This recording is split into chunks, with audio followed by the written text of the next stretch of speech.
Hey lovely teachers, today I have a whole heap of early intermediate piano books to share with you. Now these books are all what we call supplemental books, which means they're not method books. They're not going to teach anything in particular. They're not structured in a sequential way. So the book is generally pieces of all the same level, not pieces where you move from one to the next and learn new skills as you go. Of course, you do that anyway with playing any music, but they're not structured in that method book format. At this stage of study, most students would still be in a method book of some sort, or they might have progressed out of that and be doing some other kind of sequential book series, or they may be just doing only supplemental books, which makes the term supplemental not make sense, but we get what we're saying. When I say early intermediate, that can be confusing, so I get it. It is a term that's open to some interpretation, although there's a general idea in the piano arena of what that means. If you're more from an exam system, if you're in Ireland or if you're in the UK or Australia, you may be more familiar with exam levels. So I would say when we talk about early intermediate, in general, most people mean around a grade 2 to 3 of most exam systems. And finally, before we get into the books, one last note. If you are thinking about a book for your student, please let them choose it. I'm giving you options here so you can have different things on hand and different ideas. Almost all of these, maybe even all of these, you can listen to online. So make sure your student gets some say in what they're learning. Don't just think, oh, this is a pop song book, so my 13-year-old student is automatically going to love it.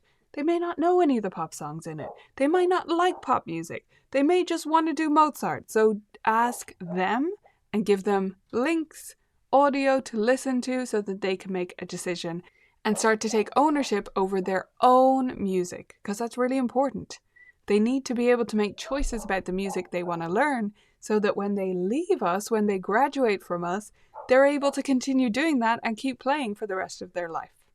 Without further ado, and in no particular order, let's look at some of these books. The first one I have for you is Take 10. This is by June Armstrong, who is a wonderful composer from Northern Ireland. June is a fantastic composer in many respects, but one of my favourite things about her pieces, and this is not meant to be an insult, is that they are short. Many pieces, as we go to early intermediate level up to intermediate level, we start to get just really long pieces all the time, and that's not always the best fit. So all of these pieces are one page, and they're little jazz miniatures, and they are all gorgeous. They're wonderful. You can go on her website and listen to all of them, but they are all just beautifully written. June has a particular way of writing things that are just so satisfying to play while being not too difficult to read or to learn.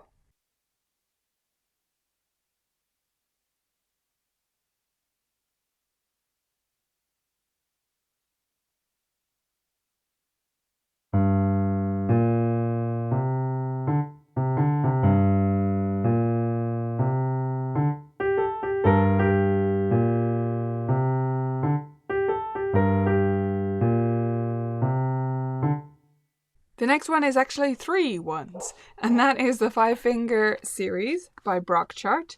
You've got jazz, you've got pop, and you've got rock. And early intermediate, I would be talking about book 2 of this series. So there's book 1 and then there's book 2 in each of those categories, jazz, pop, and rock. And book 2 is what you're looking at if we're talking about an early intermediate student. There are so many wonderful things about these books, and I've talked about them in a separate video that we'll link below, so if you want more detail, go there. But they are so fun to play. I absolutely love them, and they come with the best backing tracks. The best.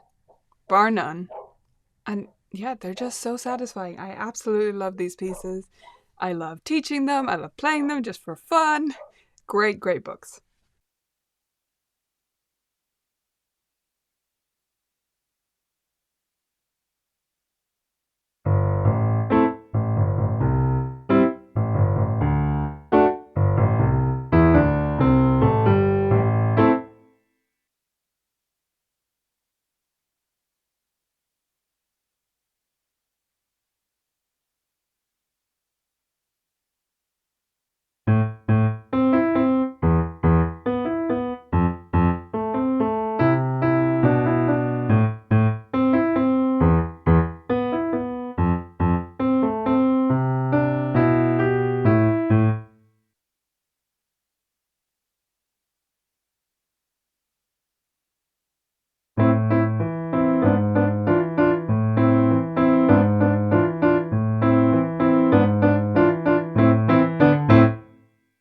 The next suggestion is the Philip Keverin series, Easy Piano. And this is why we need help with this whole leveling thing. Because the way different publishers use these different terms like big note and easy and whatever can be varied and annoying. I'm not going to make any bones about it. I hate the term easy piano. I wish we'd stop. Would we just stop already? I hate it because it's not easy. When non-pianists, non-piano teachers even, I will say, see the term easy piano, they think beginner. They think brand new beginner. And that's not what they are. That's just not what they are. So, aside from that, I love Philip Keverin's work, and it's nothing to do with him that Hal Leonard uses that term, so we're not going to hold it against him. He has a whole series of easy piano books, and they are arrangements of different things. So you can find all sorts of categories, jazz standards. This one is pop ballads. You can find so many different ones. You can go on Hal Leonard's site to see the full series. Just be careful with that label. So easy piano, I'd say, are the ones that are appropriate for early intermediate students. They are on the longer side and also slightly easier. If we compare them, say, to June Armstrong's Take 10, a lot of the arrangements are technically slightly easier to play, but they are also longer and they can be deceptively more difficult than they look. So just be careful, but early intermediate students should be able to tackle them.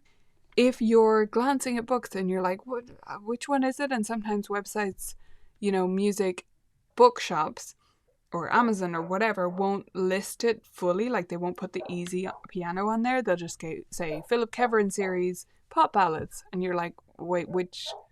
Philip Keverin arranges a lot of stuff. Please tell me which level this is. You need to look for the blue in the corner. I believe it's purple in the corner is piano solo, which are late intermediate to early advanced, even some advanced level pieces. Again, piano solo. Why is that a level categorization? Bananas.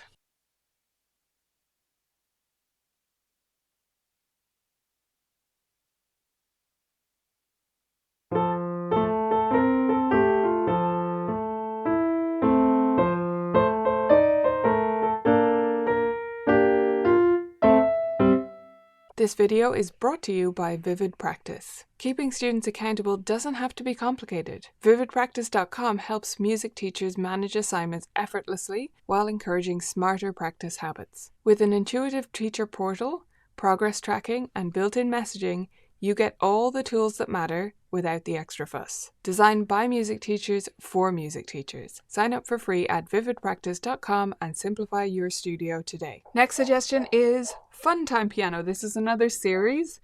This one I have here is rock and roll, but it could be any of the Fun Time ones. So this corresponds to Weber's Piano Adventures level 3A through 3B. And then they have Fun Time, which are their supplemental books.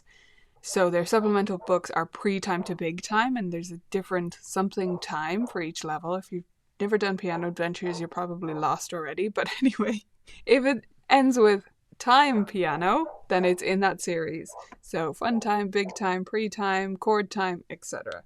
Fun time is the level that I would consider early intermediate, and you have all the usual categories that they have. So rock and roll, jazz, popular, studio collection, I think, which is like them bringing together ones from different books. And then they have hits, which are pop songs that are relatively recent, but not very recent. So always check with the student whether they actually know those songs or not, because a lot of them will be 10 or more years old at this stage.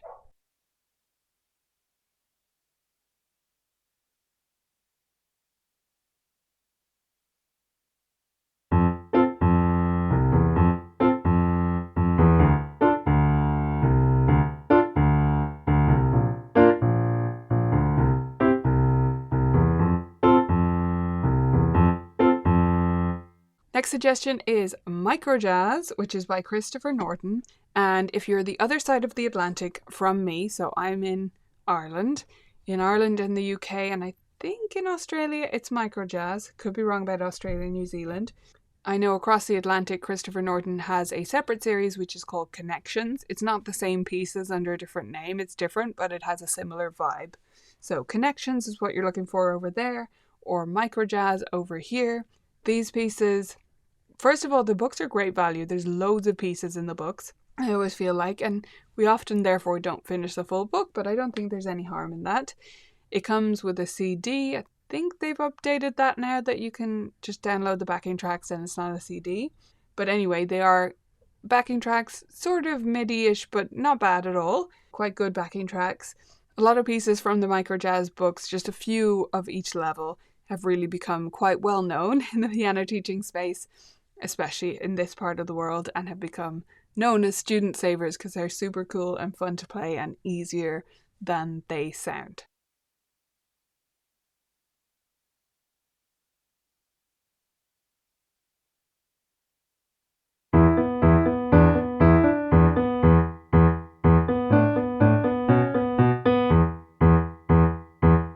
Next one is Spotlight Solos. You could do any of the books in this series, but in particular Volume 2 would really be early intermediate. But I'd say if you have an early intermediate student and they need some quick wins, you could go with level 1 or plus, and they would still find the pieces really rewarding to play and really fun. I don't think they would be bothered by thinking they're too simple or anything like that. These are just great pieces to play. They are in a pop style. They are not particular pop songs, but most of them, some are not, like there's some Latin stuff and there's some different stuff in there. Most of them in the Spotlight Solos books are like pop style pieces. So you hear them or students hear them and think, oh, have I heard that before? What is that? And it's nothing you've heard before, but it's just kind of something that sounds like you could have heard it before. There's a piece in Volume 2 and in some of her other books as well in different versions called Guilty as Charged, which literally plays on that. Like, it has lyrics and I find it so funny. So yeah, they sound like you've heard them, or maybe it sounds like, but it's not. It's her own thing. So those can be very gratifying for students to play and are accessible at a much easier level than playing a real pop song in a convincing arrangement.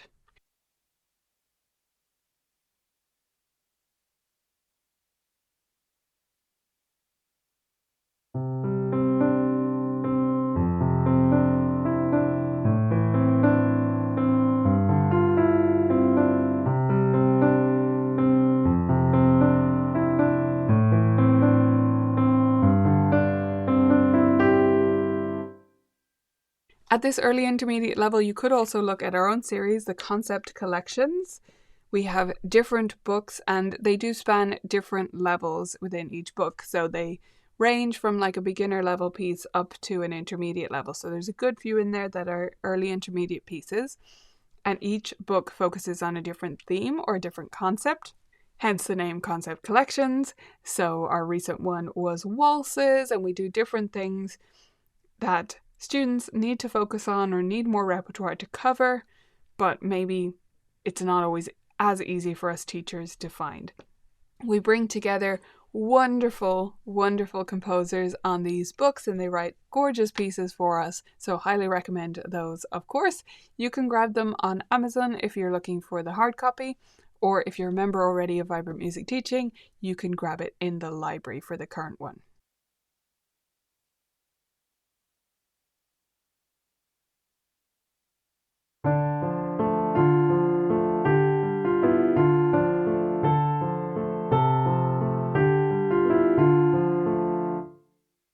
My final one goes a different direction. I wanted to throw a classical suggestion in here because just because it's a supplemental book doesn't mean it has to be jazz or rock or pop or something. Maybe it's classical. So my favorite classical series, leveled classical series, is Masterwork Classics. And if we're looking at the early intermediate level, I would recommend starting at level 3. There's one confusing thing about Masterwork Classics, which is that level 1 is actually 122. 1-2, right? 1 to 2. And then each book after that is 3, 4, 5, 6, 7, right? So just that first level where it's technically across 2 levels in Jane McGrath's leveling system, which is why it's noted that way. But if you're starting this series for the first time with an early intermediate student, I would go ahead and jump straight to level 3.